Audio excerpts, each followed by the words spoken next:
E kemi në studio edhe të ftuarin tonë, profesorin Faton Ismaili. Prof, faleminderit shumë që je sot këtu. I njoftum shikues që kemi me fol për gjuhën që na e ka karakterizuar këtë fushat që u kry. Lajmi mirë, sidomos për gazetarë dhe për media. Ti na kupton më mirë se kushdo tjetër, prof. Në fakt, betejë e fjalëve ka marrë fund, sepse fushata elektorale është betejë e fjalëve, atyre që tentojnë që përmes fjalëve t'i bindin të tjerët se janë më të mirët, më të mëdhenjt, më të papërsëritshmit që bëjnë mrekullia. Njëherë ka bonona kësi njerëz.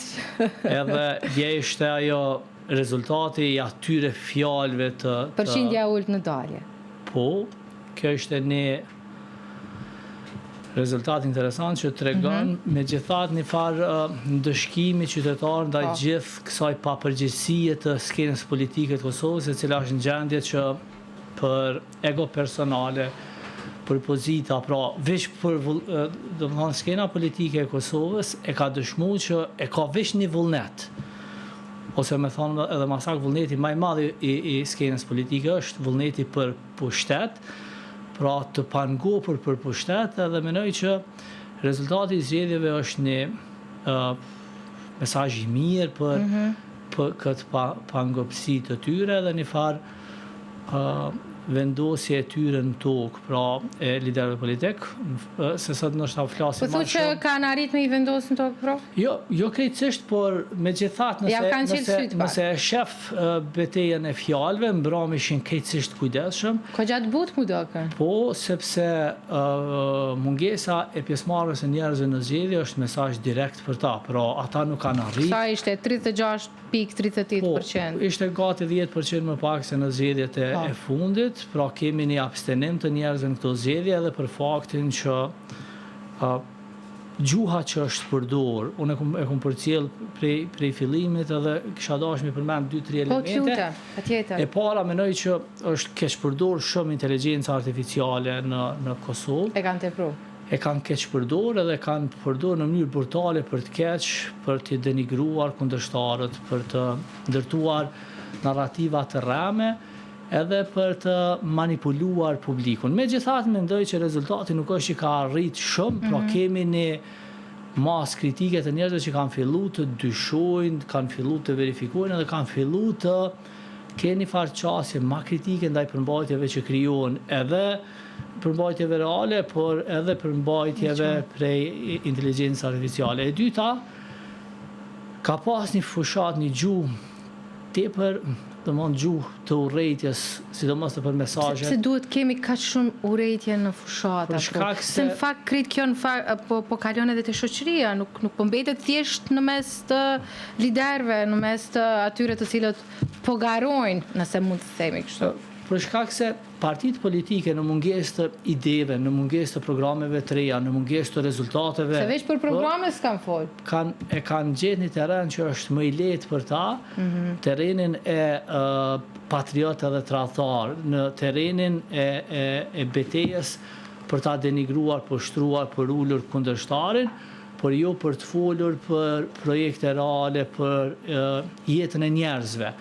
Nëse na sot dalim për këti objekti edhe dalim rrugë i shohim që të moshuarit s'kan ku e kalojnë ditën. Mbesin në për ata stolat në sheshe. Fëmijët s'kan sheshe, pra duke ju ikur gjërave elementare, ata e kanë përzgjedhur të përdorin një gjuhë që është polarizuese e që i largon nga diskutimi për çështje krejtësisht konkrete dhe praktike.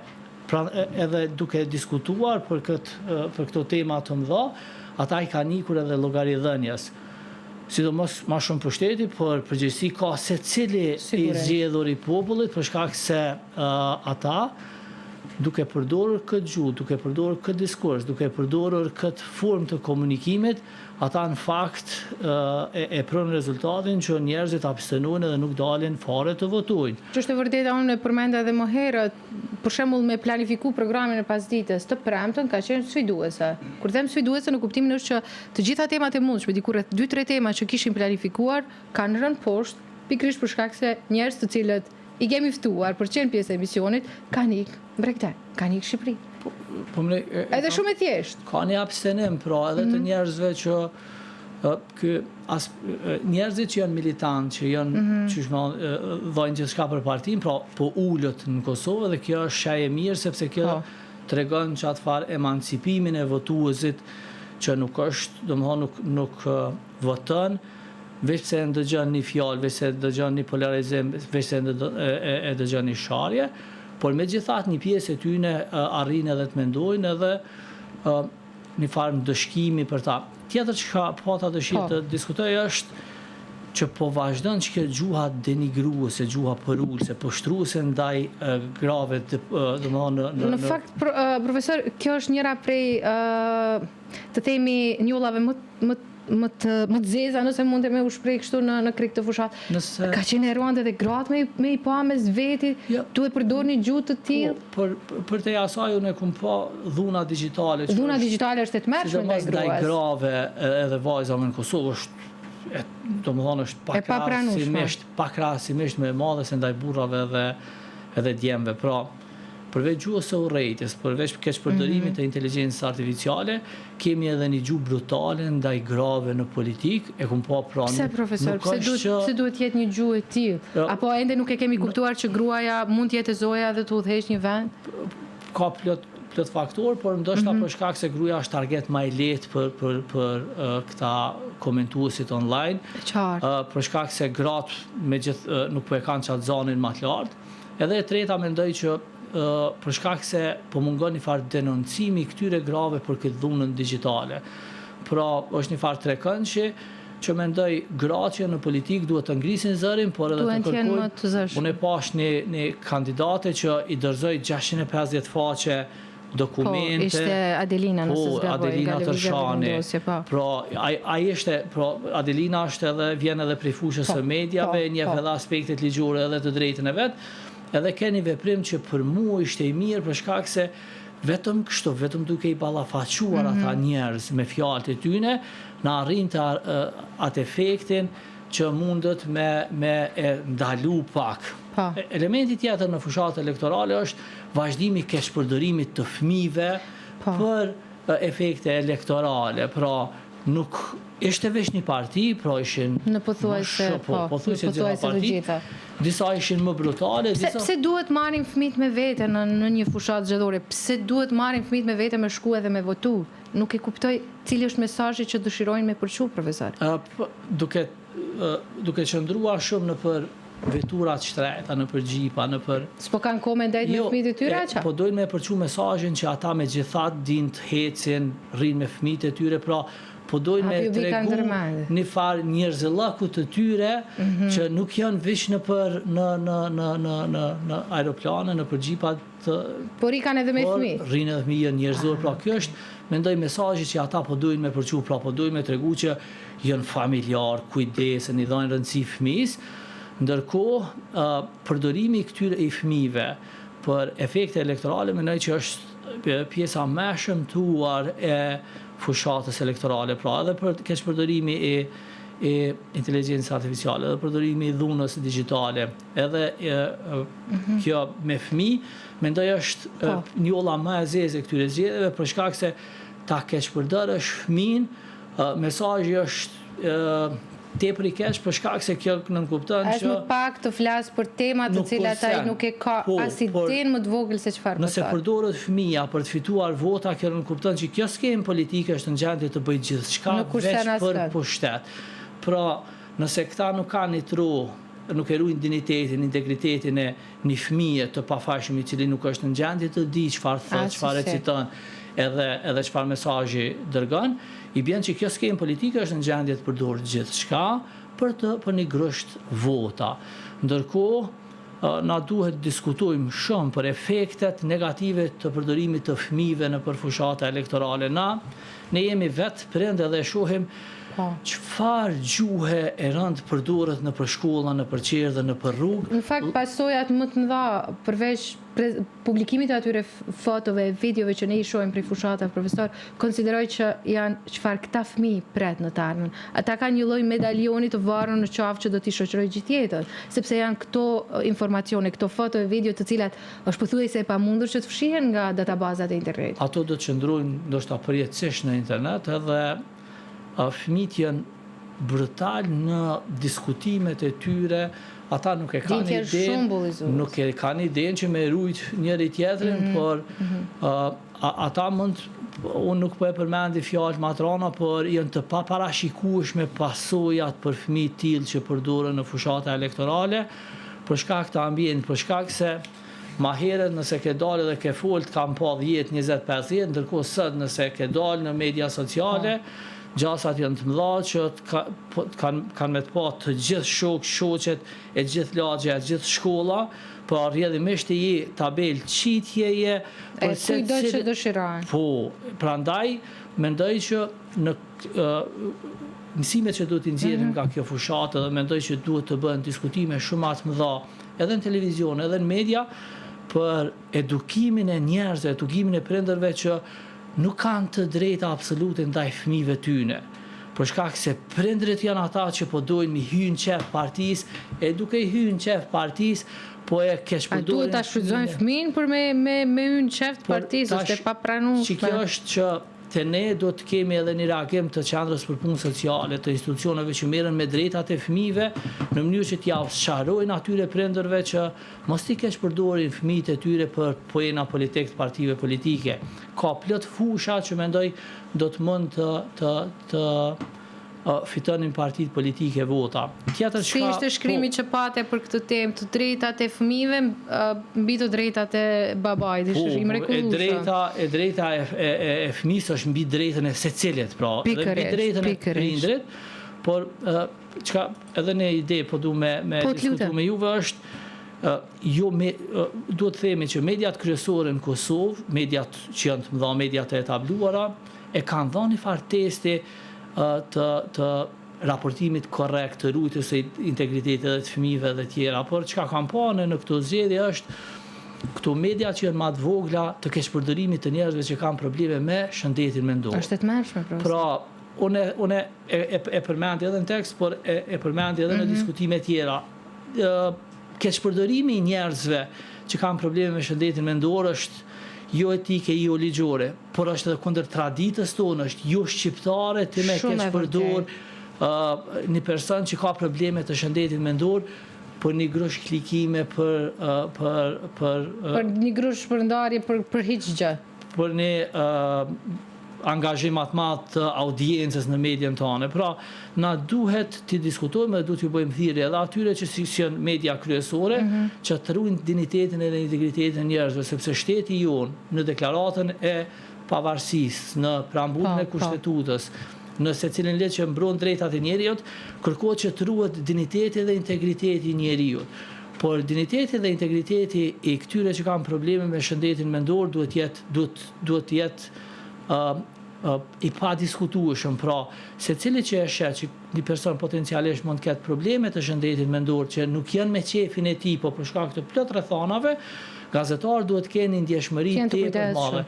Mund të them lirisht që mediat kryesore, gazetarët e kanë kalu testin, edhe kanë bërë një punë të jashtëzakonshme edhe në raportimet, edhe për përdorimin e këtyre fëmijëve nga partitë politike, pra ja kanë ruajt fotografinë, ja kanë ruajt emrin, pavarësisht se emri dhe fotografia e asaj vajzës mund gjendet nëpër media sociale, por mediat kryesore, unë mendoj që na duhet ta theksojmë që e kanë luajtur një rol jashtëzakonisht korrekt, pra gazetarët për çdo ditë po tregojnë që standardet profesionale, standardet etike dhe ligjore po respektohen në masë të madhe. A mund të respektohen edhe në këtë media sociale, na po e shohim që jo. Prandaj kërkohet një farë edukimi edhe i prindërve edhe i këtë shoqënisë që rrezikun që shfaqin edhe media sociale edhe mediat të ekspozimit sidomos të fëmijëve, pra duhet diskutojmë ka njerë nështë edhe nga perspektiva këtë personale, sepse na jena ekspozues të fëmijëve tonë. Pra unë mendoj që na duhet me bërë diskutimin edhe në këtë nivel, edhe diskutimin për fëmijët tonë që ekspozohen pamjeve të kamerave në për rrugë, në për secilën rrugë të Kosovës, pra me kritere dhe pa kritere. Pra na duhet ta zhvillojmë një debat lidhur me privatësinë e fëmijëve, sepse ata kanë drejt kemi privatësinë. Fakt sikur e kemi lënë në hares këtë pjesë dhe nuk po e dim efektin jashtëzakonisht negativ që mund të ketë ky element në të ardhmen e fëmijëve tanë. Për shembull, sigurisht e keni parë këtë videon që është e gjeneruar me intelegencë artificiale që na e prezanton një fëmijë nga, të themi, mosha 1 vjeçare deri në pleqëri dhe ky imazh i fëmijës tonë mund të merret nga kushdo në një të ardhme dhe mund të keq përdoret në forma nga më të ndryshme. Ka praktika të vendimeve gjyqësore në për vendet e Bashkimit Evropian, por edhe në Amerikë, kur fëmijët kanë kërkuar nga prindërit, nga gjeshrit e tyre që t'i fshin fotografitë për shkak se s'njihen mirë, edhe i kanë fituar betejat ligjore. Që i bjen, na duhet kemi kujdes, pra po nisemi nga vetja dhe secili prej nesh që na ta ruajmë sa më shumë privatësinë edhe kur na mendojmë se është për të mirë. Është e padiskutueshme që fëmijët duhet t'i ruajmë nga ekspozimi brutal kur vjen puna te keqpërdorimi i zgjedhjeve. Edhe me legj është ndaluar përdorimi i fëmijëve në fushata elektorale. Unë mendoj që partitë politike e dinë më së miri që është shkelje ligjore, por ata arrin efektin edhe për ata nuk është një problem nëse dënon 5.000 euro, 5.100 euro, pra nuk është kurrë problemi. Ndërkohë pasojat afatgjate për ata fëmijë që janë ekspozu, janë keqpërdorur në mënyrë brutale nga partitë politike për një grosh vota do të jenë, unë mendoj, të përjetshme.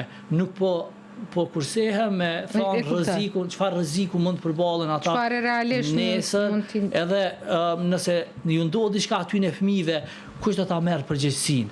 A do të lihet prindi vet, a do të shkojë lideri i partisë, partia me kërku, me dhënë llogari, pra jo, do ta lënë prindin të vetmuar të përballet me çfarë do pasojë. Unë mendoj që secili fëmijë që është keqpërdorur tashmë veç i ka pasojat në rrethin shoqëror, në familje, në shoqëri, në shkollë, në qerdhe, në rrugë, pra mund të ketë pasoja të paparashikueshme që për këtë arsye kërkoj nga prindrit, kërkoj edhe nga mediat, edhe nga secili prej nesh që të kemi kujdes sidomos me kategoritë e ndjeshme shoqërore. Pra nuk është problem. Që në fakt ato po shfrytëzohen më së shumti në mënyrë brutale. Pra unë e përmenda që janë fëmijët, janë njerëz që kanë probleme me shëndetin mendor, edhe që keq përdorimi i inteligjencës artificiale që në fakt do duhet të përdorej si mjet për të mirë na lehtësu punën, por jo për të ndërtuar narrativa kundër njerëzve.